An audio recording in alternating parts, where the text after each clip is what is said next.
So this is our second day nga pag diri sa Ipil National High School. No, so si guard, no, pasok nami sa ilahang eskwelahan. Ubanta mga ka-faith and let's do evangelism.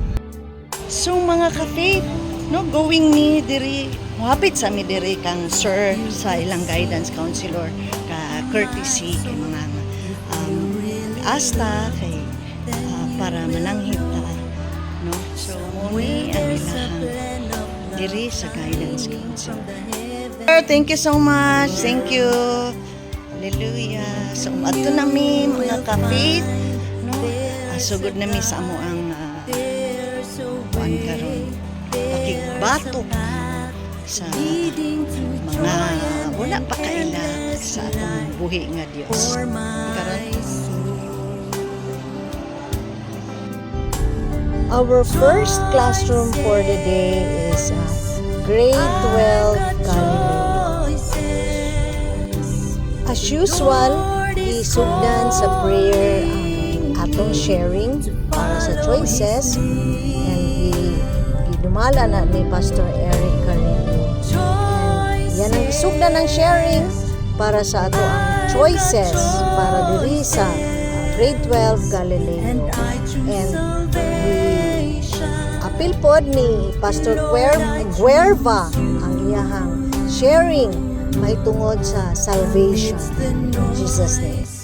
Of this world, Lord, help me recognize your love as I dwell in your secret place. Let my choice be you, and I will find there's a guide, there's a way, there's a path leading to joy and an endless.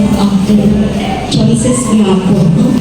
If you want relationship with God, So this is Pastor Guerva sa paghatag, sa pagdasig ngari sa mga grade 12 students. So maayo kayo nga nakahatag sa ana. And to close the sharing sa iyang closing prayer. Choices,